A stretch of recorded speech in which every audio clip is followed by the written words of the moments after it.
Cell Health, reboot your body, omega-3 oil extracted from algae, strong heart, sharp mind, healthier you.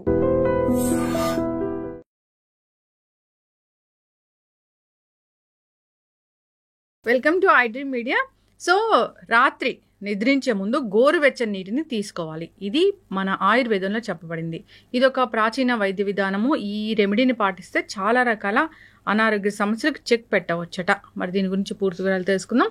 ఈరోజు మనతో పాటు ఉన్నారు ప్రముఖ ఆయుర్వేద వైద్య నిపుణులు ప్రొఫెసర్ డాక్టర్ టి వేణుగోపాలరావు గారు from Ojas ayurvedic centre Chikkadpally. Doctor గారు నమస్తే. ధన్వంతరియే నమః. నమస్కారం. డాక్టర్ గారు, జనరల్గానే చెప్తూ ఉంటారు ఆయుర్వేదంలో చెప్పిన చిట్కాలన్నీ కూడా సో రూట్ కాజ్ ఏంటి దాన్ని ట్రీట్ చేస్తుంది. సో దానివల్ల మిగతా వచ్చే కాంప్లికేషన్స్ అన్నీ కూడా తగ్గిస్తూ ఉంటుంది. అయితే రాత్రిపూట గోరువెచ్చని నీళ్ళు తీసుకోవాలని ఈ ఆయుర్వేద గ్రంథాల్లో చెప్పబడింది. ఇది ఒక ప్రాచీనమైన ఒక రెమెడీ. అసలు ఏంటి డాక్టర్ గారు? ఇప్పుడు మీరు అడిగిన ఈ విధానాన్ని ఆయుర్వేద పరిభాషలో లేకపోతే ఆయుర్వేద వైద్య విధానంలో నిషి ఉష్ణోదక పానం అని చెప్పారనమాట. నిషి ఉష్ణోదక పానం. నిషి అంటే రాత్రి, ఉష్ణోదకం అంటే వేడి నీళ్ళు, పానం అంటే తాగడం. సింపుల్. రాత్రిపూట వేడి నీళ్లు లేకపోతే గోరువెచ్చని నీళ్లు తాగడం. నిషి ఉష్ణోదక పానం అని మనకు చాలా ఆయుర్వేద గ్రంథాలలో, ముఖ్యంగా భైషజ్య రత్నావళి, యోగరత్నాకరము, బసవరాజీయము ఇలాంటి గ్రంథాలలో మనకి దీని గురించి బాగా చెప్పారనమాట. అయితే ఈ నిషి ఉష్ణోదక పానం అంటే ఏంది, ఎలా తాగాలి, ఎవరు తాగాలి, ఎంతకాలం తాగాలి, ఇవన్నీ ప్రశ్నలు. సో దాదాపుగా నేను నా దగ్గరికి వచ్చే ఎక్కువ మంది పేషెంట్స్కి సజెస్ట్ చేసేది అంటే 100% మందికి, అంటే వాళ్ళ అవసరం, ఇది తాగాల్సిన అవసరం వాళ్ళకి ఇది నేను సజెస్ట్ చేస్తాను. దాదాపు 15 ఏళ్ల నుంచి నేను ఇది సజెస్ట్ చేసుకుంటూ వస్తున్నాను. అద్భుతమైన ఫలితాలు ఉంటాయమ్మా. చాలా సింపుల్ రెమెడీ, సింపుల్ చిట్కా. మన చిట్కా అంటే మనము ఏదో మనము దీన్ని చిన్న చూపు చూడొద్దు. దాంట్లో ఎంతో సైంటిఫిక్ రీజన్ ఉంటుందన్నమాట. నేను చెప్తాను దీన్ని ఎలా చేసుకోవాలి. నిషి ఉష్ణోదక పానం అంటే ముఖ్యంగా ముందు ఉష్ణోదకం అంటే వేడి నీళ్లు, దాన్ని ఎలా తయారు చేయాలి, ఎట్లా చేసుకోవాలి అంటే మామూలు మన ప్రిపరేషన్ కూడా చాలా వేరుగా ఉంటుంది. ఏదో నీళ్లు గోరువెచ్చ చేసుకుని పొయ్యి మీద పెట్టి గిన్నెలో వేడి నీళ్ళు వేసుకొని తాగడం కాదు. దానికి ఒక పద్ధతి ఉంటుంది అన్నమాట. సో ఆ పద్ధతి ఎందుకు చెప్పారనేది కూడా దానికి రీజన్ చెప్తాను. ముందుగా ఎలా చేసుకోవాలంటే మామూలుగా మనం తాగే నీళ్లు, చాలామందికి అపార్ట్మెంట్లు ఉన్న వాళ్ళకి RO నీళ్లు మాత్రమే దొరుకుతాయి. లేదు, కొంతమందికి మున్సిపల్ ట్యాప్ నీళ్లు దొరుకుతాయి, కొంతమందికి బావి నీళ్లు దొరుకుతాయి, మినరల్ వాటర్ కూడా దొరుకుతాయి. కాకపోతే ఏంటంటే వీలైనంత వరకు మినరల్ వాటర్ అవాయిడ్ చేయండి, RO వాటర్ కూడా అవాయిడ్ చేయండి వీలైతే. దీని కొరకు ఏం చేయాలంటే ఒక గ్లాసు నీళ్లు లేకపోతే 2 గ్లాసుల నీళ్లు తీసుకోండి. ఇప్పుడు నేను చెప్పిన నీళ్ళని తీసుకొని ఆ 2 గ్లాసుల నీళ్లు మరగపెట్టాలన్నమాట. ఎంతవరకు మరగపెట్టాలి అంటే 2 గ్లాసుల నీళ్లు అర గ్లాస్ అయ్యే వరకు మరగపెట్టాలి, లేకపోతే 4 కప్పుల నీళ్లు 1 కప్పు అయ్యే వరకు మరగపెట్టాలన్నమాట. ఇప్పుడు తీసుకోవాల్సింది ట్యాప్ వాటర్. ట్యాప్ వాటర్ అయితే చాలా మంచిది, ఎందుకంటే ట్యాప్ వాటర్ మనకి కృష్ణా వాటర్ కానీ మంజీరా వాటర్ కానీ మనకి నదుల నీళ్ళే దాదాపుగా మనకి మున్సిపల్ వాటర్ తీసుకుంటే మంచిది అనమాట. బావి నీళ్ళైనా మంచిది. దీన్ని చతుర్భాగ అవశేష ఉష్ణోదకము అంటారు. అంటే ఒక భాగాన్ని 4 భాగాలు అయ్యే వరకు మరగబెట్టిన నీళ్ళు అనమాట. లేదు మాకు ఇంకా కొంచెం తొందరగా కావాలి, మాకు అంత టైం లేదంటే అర్ధభాగ అవశేషం, అంటే 2 కప్పుల నీళ్లు 1 కప్పు అయ్యే వరకు, లేకపోతే 1 గ్లాసు నీళ్లు అర గ్లాస్ అయ్యే వరకు అర్ధభాగ అవశేషం. ఇంకా కొంచెం స్ట్రాంగ్గా కావాలంటే 8వ వంతు, అంటే 2 కప్పుల నీళ్లు 1/2 కప్పు అయ్యే వరకు అలా కూడా తీసుకోవచ్చు. లేదు అంటే అర్ధభాగం కానీ చతుర్భాగం కానీ, అంటే 1/4 రెడ్యూస్ కానీ లేకపోతే హాఫ్ రెడ్యూస్ నీళ్లు కానీ మనం చేసుకోవచ్చు అనమాట. సో మరగబెట్టి సన్నటి మంట మీద మరగబెట్టేసింది. కొంచెం టైం పడుతుంది, కొంచెం టైం పట్టినా ఓపికగా చేసుకొని దీన్ని ఏం వడపోయాల్సిన అవసరం లేదు. దాన్ని డైరెక్ట్గా మనము తాగగలిగేంత వేడిగా ఉన్నప్పుడు మీరు టీ లాగా తాగేసేయండి. తాగగలిగేంత వేడిగా ఉన్నప్పుడు దీన్ని తాగాలన్నమాట. సార్ మరి ఇది ఎప్పుడు తాగాలి అంటే దీనికి ఒక పద్ధతి కూడా ఉంది, తయారు చేసుకునే పద్ధతి ప్లస్ తాగే విధానం. ఎప్పుడు అంటే రాత్రిపూట భోజనం చేసిన తర్వాత 2 గంటల గ్యాప్ ఇచ్చి తాగాలన్నమాట. ఎందుకు అంటే మనకు తీసుకున్న ఆహారము పూర్తిగా జీర్ణమయ్యి మనకి పొట్టలోకి వచ్చినప్పుడు ఇది తీసుకోవాలన్నమాట. సో అందుకని ఏంటంటే మనకి ఈ ఫుడ్తోని కలవడం జరగదు. మామూలు ఉదాహరణకి మీరు 7 గంటలకి లేకపోతే 8 గంటలకు మీరు రాత్రి డిన్నర్ చేస్తారనుకోండి, 10ంటికి తీసుకోండి. లేకపోతే కొంచెం ఎర్లీగానే తీసుకోవాల్సిన మీకు అనిపిస్తే 7 గంటలకు మీరు భోజనం చేసేసి 9 గంటల వరకు తీసుకొని మీరు ఒక 10 నిమిషాల తర్వాత పడుకోండి, లేకపోతే అర్ధగంట తర్వాత పడుకోండి, మీ ఇష్టం. కానీ తిన్న తర్వాత మాత్రం అంటే రాత్రి డిన్నర్ తర్వాత మాత్రం ఒక 2 గంటల గ్యాప్ మాత్రం ఖచ్చితంగా ఇవ్వాలి. ఓకే, ఇది తీసుకునే టైము, మనం తయారు చేసుకునే పద్ధతి. రెండవది సార్, మరి దీనివల్ల మనకు ఉపయోగాలు ఏంటి? అందరికీ మనకి డౌట్ కదా, మీరు తీసుకోమన్నారు మేము తీసుకుంటాం, కానీ దీనివల్ల ఏం సార్ మాకేం బెనిఫిట్, ఎందుకు తీసుకోవాలి సార్, మాకేం పని లేదా అని అడుగుతారు కదా. చెప్తాం. దీనికి ఏంటంటే మొట్టమొదటి ఉపయోగం ఇది, నేను ఒక ఆయుర్వేద దీనికి సంబంధించిన ఒక శ్లోకాన్ని మీకు ఎక్స్ప్లెయిన్ చేస్తాను అనమాట. నా దగ్గర ఉంది అది. దీన్ని ఏమని చెప్పారంటే నిషి ఉష్ణోదక పానం శ్లేష్మ ఆమ మేధోగ్నం వస్తిశోధన దీపనం శ్వాసకాస జ్వరహరం పీతం ఉష్ణోదకం నిషి. దీంట్లో మనం గమనించాల్సింది ఏంటంటే ఆమదోషము, తర్వాత శ్లేష్మదోషము, తర్వాత మేధోగ్నం, మేధస్సు అంటే ఫ్యాట్.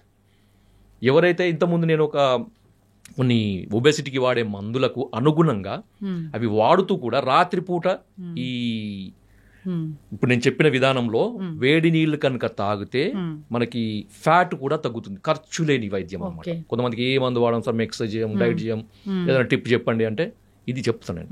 ఇంకొకటి ఏంటంటే శ్వాసకాస పీనసం అంటే మనకి అలర్జిక్ రైనైటిస్, కొంతమంది లేవగానే తుమ్ములు, దగ్గు, ముక్కు కారడము, కళ్ళు ఎర్రబడి, తర్వాత అంత ఛాతీలో అంత శ్లేష్మ, వీళ్ళందరికీ కూడా ఉపయోగం అనమాట. రెగ్యులర్గా తాగండి. మీకు తీసుకునే మందులకు అడిషనల్గా ఇది కనుక మీరు చేస్తూ ఉంటే మీకు మందులు అద్భుతంగా పనిచేస్తాయి. మందులు ఎక్కువ కాలం వాడాల్సిన అవసరం లేకుండా తక్కువ కాలంలో వాటి రిజల్ట్స్ కనపడతాయి అనమాట. తర్వాత ఇంకొకటి కాన్స్టిపేషన్, ఉదయం లేవగానే చక్కగా మోషన్ అవుతుంది, ఫ్రీగా మోషన్ అవుతుంది. తర్వాత డే అంతా కూడా ఎనర్జెటిక్గా ఉంటారు అనమాట. ఎందుకంటే దీనికి ఆమ దోషహరం అని చెప్పారు. ఆమం అంటే టాక్సిన్స్, అవి బయోటాక్సిన్స్, ఫుడ్ వల్ల వచ్చేవి, మెటబాలిక్ యాక్టివిటీలో వచ్చే టాక్సిన్స్, లేకపోతే రకరకాల టాక్సిన్స్ని మనమి ఆమదోషం కింద, ఆమదోషం అది పెద్ద టాపిక్ అది. సో ఆమదోషం ఉన్నప్పుడు శరీరంలో అంత బరువు, నీరసము, లేకపోతే ఎప్పుడు చిన్న పని చేసిన తొందరగా అలసిపోవడము, లెథర్జీగా ఉండడము, దేని మీద కాన్సన్ట్రేషన్ లేకపోవడము, కొంచెం పని చేసినా కూర్చోవాలనిపించడం, కూర్చున్న తర్వాత పడుకోవాలనిపించడం, పడుకున్న తర్వాత పూర్తిగా నిద్రలోకి జారుకోవాలనిపించడము, తర్వాత చిరాకు, చిన్నదానికి చిరాకు, ఏదైనా కొద్దిగా సౌండ్ విన్నా కానీ ఆయాసం లాగా రావడం, దడలాగా రావడం, కోపం రావడము, రెస్ట్లెస్నెస్, ఇవన్నీ ఉంటాయి అన్నమాట. ఇవన్నీ కూడా ఆమదోషానికి సంబంధించినవి. సో ఇవి తీసుకోవడం వల్ల ఏమంటే బాడీ డిటాక్స్ అవుతుంది, శరీరంలో ఉన్న మనకి టాక్సిన్స్ అన్ని కూడా పోతాయి అన్నమాట. పోయి బ్లడ్ ప్యూరిఫై అవుతుంది, మన పేగులలో ఉండే మలం, చెత్త చెదారము, తర్వాత మలం, మన టాక్సిన్స్ అన్ని కూడా బయటికి వెళ్ళిపోతాయి. వెళ్ళిపోయి మనకి రోజంతా హుషారుగా ఉండేటట్టు చూస్తుంది అన్నమాట. సింపుల్ రెమెడీ, చాలా సింపుల్ రెమెడీ. ఎంత మనకి దీనికి ఏమైనా ఖర్చు ఉందా? ఏం లేదు. నీళ్ళు తాగి పడుకోవడం, పాలు తాగే బదులు పాలు, కొంతమంది జ్యూస్లో తాగే అలవాటు ఉంటుంది, అవన్నీ మానేయండి. మీరు జస్ట్ ఒక నీళ్ళు తాగండి, వేడి నీళ్ళే తాగండి, ఖర్చు లేని పని తాగండి. మీరు ఇవన్నీ బెనిఫిట్స్ వస్తాయి. తర్వాత ఇంకొకటి ఏంటంటే కొంతమందికి స్కిన్ డ్రై అవుతుంది, ఇప్పుడు చలికాలం కదా, స్కిన్ లో హైడ్రేషన్ కూడా అవుతుంది, చర్మం మొత్తం తేమగా ఉంటుంది, స్కిన్ కలర్ కూడా పెరుగుతుంది అన్నమాట దీంతో. ఎందుకంటే టాక్సిన్స్ అన్ని పోతుంటాయి కదా, బ్లడ్ ప్యూరిఫై అవుతుంది కదా, స్కిన్ కూడా మంచిగా గ్లో పెరుగుతుంటుంది, అది చూడగానే ఏదో హెల్తీగా కనపడుతుంది, ముఖం కూడా తేజస్సుగా కనపడుతుంది. సో ఇన్ని బెనిఫిట్స్ ఉన్నాయి. తర్వాత ఇంకొకటి ఏంటంటే ఇది కొంతమందికి ఈ హెచ్డిఎల్ లెవెల్, ఎల్డిఎల్ లెవెల్, మనకి లిపిడ్ ప్రొఫైల్ అంటారు కదా, లిపిడ్ ప్రొఫైల్లో హెచ్డిఎల్ లెవెల్ మనకి తక్కువ ఉండడం, ఎల్డిఎల్ లెవెల్ ఎక్కువ ఉండడము, టోటల్ కొలెస్ట్రాల్ ఎక్కువగా ఉండడం, వీళ్ళకి కూడా ఇది వాడుతుంటే, ఆ మందులకు అడిషనల్గా వాడుతుంటే కూడా మంచి బెనిఫిట్స్ ఉంటాయి. సార్ ఇవన్నీ చెప్పారు. మీరు ఇంట్రెస్ట్ ఉన్న వాళ్ళు ఈ పార్ట్ చూడండి, ఈ లాస్ట్ పార్ట్. ఇది కారణం చెప్తాను నేను ఎందుకు అని, ఎందుకు ఇది ఇంత అద్భుతంగా మీరు చెప్తున్నారు, దీని యొక్క ప్రాముఖ్యత ఏంటిది, అసలు దీని వెనకాల ఉన్న సైంటిఫిక్ రీజన్ ఏంటి. సింపుల్ అమ్మా, మనకి శరీరంలో స్రోతస్సులు అని ఉంటాయన్నమాట, నాడులు అని అంటారు. సూక్ష్మ నాడులు, స్థూల నాడులు అంటే సబ్టిల్, అంటే మనకి సూక్ష్మ అంటే సబ్టిల్గా ఉండే నాడులు అంటే మార్గాలు, పతాలు, వేస్, తర్వాత మనకి capillaries, blood vessels, capillaries, lymphatic drainage సంబంధించినవి, తర్వాత వీన్స్, వీటి ఆర్టరీస్, నర్వ్ కండక్షన్ సంబంధించిన నర్వ్స్, వీటన్నిటిని కూడా మనం స్రోతస్సుల కింద తీసుకోవచ్చు. అవి కంటికి కనబడని వాటిని మనకి సన్నగా ఉండే వాటిని సూక్ష్మ స్రోతస్సులు అంటారు. స్థూల స్రోతస్సులు అంటే మనకి గ్యాస్ట్రో ఇంటెస్టైనల్ సిస్టంలో ఉండే మనకు పేగులు, తర్వాత ఇవన్నీ కూడా మనకి స్థూల స్రోతస్సుల కింద తీసుకోవచ్చు. వీటన్నిటి కూడా మార్గాలు అన్నమాట. అంటే మనకి వాత, పిత్త, కఫాలు కానీ, ఆహారం కానీ, తర్వాత రసధాతు కానీ, ధాతులు కానీ, రక్తం కానీ, మలినాలు కానీ, ద్రవ పదార్థాలు కానీ, ఒక మనకి నర్వ్ కండక్షన్ కానీ ఒక దగ్గర నుంచి ఇంకో దగ్గరికి మూవ్ కావాలంటే ఈ స్రోతస్సులు క్లియర్గా ఉండాలి. ఓకే, ఎప్పుడైతే ఈ స్రోతస్సులలో లేదా ఈ మార్గాలలో, ఈ దారులలో అడ్డంకులు ఉంటాయో వాటిని స్రోతావరోధము అంటారు. ఈ స్రోతావరోధము తొలగిపోవడానికి అగ్నితత్వం కావాలి.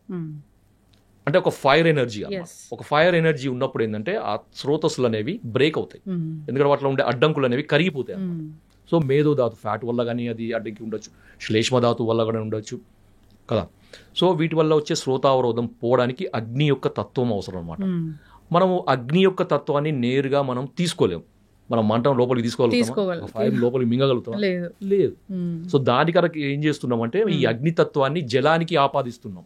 సో మనం వేడి చేయడం వల్ల ఏమవుతుందంటే ఈ అగ్నితత్వము ఆ నీటిలోకి పోయి మనం తీసుకున్నప్పుడు అగ్నితత్వం అనేది ఈ స్రోతస్సులని మనకి ఛానల్స్ ని ఓపెన్ చేస్తుంది అనమాట.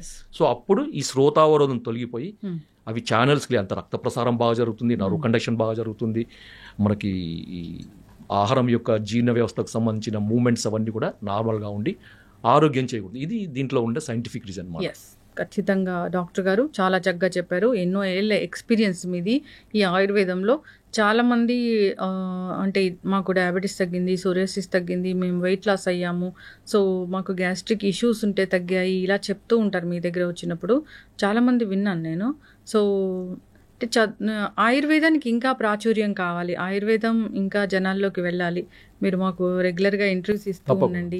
ఈ మాధ్యమాల ద్వారా చాలా చక్కటి ఇన్ఫర్మేషన్ అనేది వెళ్తూ ఉంటుంది. ఖచ్చితంగా డాక్టర్ గారు అందరూ కూడా పాటించాలని కోరుకుందాం. ఏదో గోల్డెన్ మిల్క్ అది ఇదని చెప్తూ ఉంటారు, అది కాదు. అసలు ఆయుర్వేదం గ్రంథాల్లో ప్రాచీనంగా ఇది ఎప్పటి నుంచో చెప్పబడిన ఒక ఆరోగ్య రహస్యం. పాటించాలని కోరుకుందాం, ఆరోగ్యంగా ఉండాలని కోరుకుందాం. ధన్యవాదాలు డాక్టర్ గారు. జై ఆయుర్వేద.